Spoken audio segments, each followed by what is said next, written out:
By Ifeanyi Ejiofor.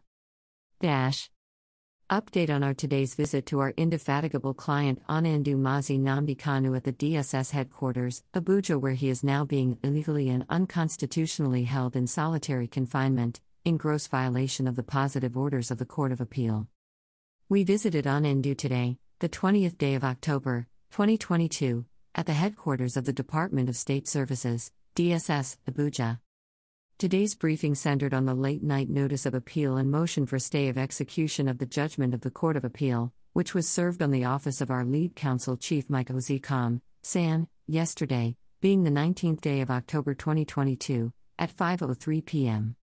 Our strategies towards a successful upsetting of the efficacy of these processes as it affects Onandu's unconditional release were discussed with him, which strategies were all acceptable to him, particularly now that the motion for stay of execution was fixed for hearing on Monday, being the 24th day of October, 2022.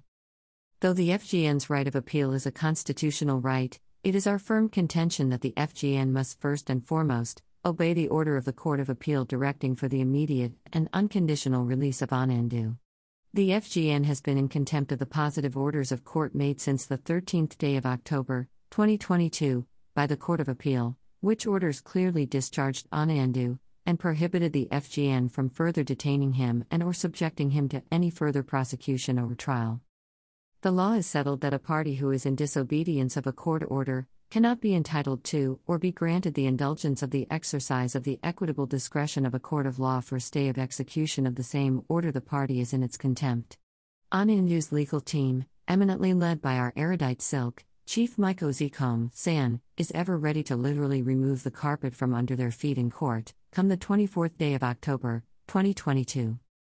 There is no doubt, whatsoever, that this grossly incompetent application for stay of execution is to enable the lawless DSS to gain more time with the continued detention of Onandu, but their evil plan is dead on arrival because we are equal to the task. The only valid option available to the FGN now is to obey the order made by a very superior court of record and immediately free Onandu unconditionally. Onandu is strongly convinced that our landmark victory resonates the age-long testament that the court is the last hope of the common man. He is firm in his conviction that this landmark victory has come to stay, and his freedom is sacrosanct. Umu Chineke are strongly assured that the present development is nothing to worry about. The judgment of the Court of Appeal freeing Onandu has held the FGN in a vice-like grip. There is no chance whatsoever of extrication. Onandu's freedom is sacrosanct, and the sanctity of the court's pronouncement must be respected by the FGN, and the time is now. Onandu extended his profound gratitude to you all, Umu Chineke, while encouraging you all to remain fervent in your supplications and prayers, as this travail will soon be a thing of the past. There is already light at the end of the tunnel. Thank you all, Azebo Umu Chineke, and remain hugely blessed. We move. At View's exclusive rights, Sir Ifeanyi Ejiofor, IPOB's lead counsel, 20th of October, 2022.